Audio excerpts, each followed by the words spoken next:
স্বেচ্ছাসেবক বিষয়ক সম্পাদক বিএনপি কেন্দ্রীয় কমিটি দীপ্ত পায়ে আমাদের মঞ্চের দিকে এগিয়ে চলুন।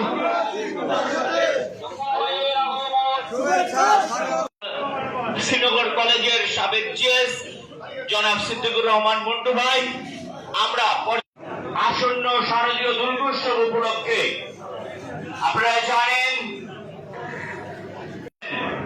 আমরা মানুষের কাছে গিয়ে মানুষের সন্ধান অহংকার তারেক রহমান নির্দেশ দিয়েছে আমাদের প্রত্যেকটি খেলা বিএনপি নেতৃবৃন্দকে নিয়ে হিন্দু ভাইদের পাশে গিয়ে দাঁড়ানো এবং আমাদের তরফ থেকে যদি কোনো অসহযোগিতা থাকে আমাদের নেতাকে এবং আমাদের লোকাল চেয়ারম্যানকে আপনারা জানাবেন, আমরা যা তার প্রতিকার ইনশাল্লাহ নিব।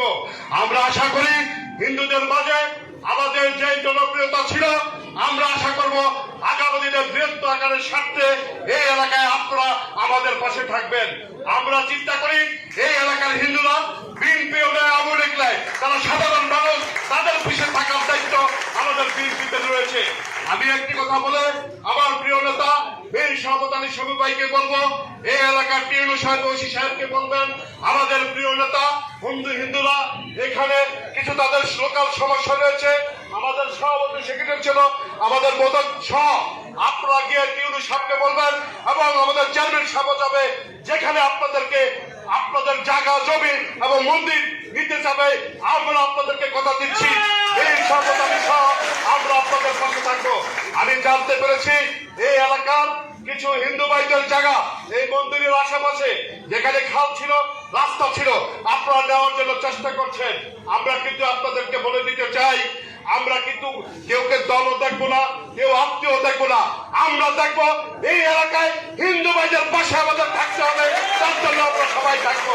আমি একটি কথা বলে এখানে যারা উপস্থিত হয়েছেন অনেক দূর দূরান্ত থেকে এসেছেন, হিন্দু ভাইরা আপনাদেরকে বক্তব্য দিতে পারে নাই, কষ্ট পাবেন না, কারণ আপনাদের জন্য এই আয়োজন।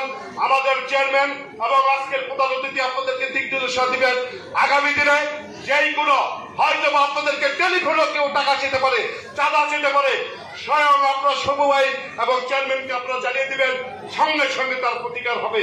কারণ দেশনেত্রী বেগম খালেদা জিয়া তারেক রহমানের নির্দেশ হিন্দুদের মাঝে কোনো বৈষম্য নয়, এখানে সবাই কাঁধে কাঁধ নিয়ে আগামী দিনে রাষ্ট্র গঠনে কাজ করতে হবে, কোনো অমূলক বিএনপি নয়, সবাইকে ঐক্যবদ্ধ ভাবে চলতে হবে। এর জন্য আজকে আপনাদেরকে এখানে যারা উপস্থিত হয়েছেন সবাইকে সালাম জানিয়ে আমি আমার বক্তব্য শেষ করছি। আমি স্বপন ভাইকে বলবো যে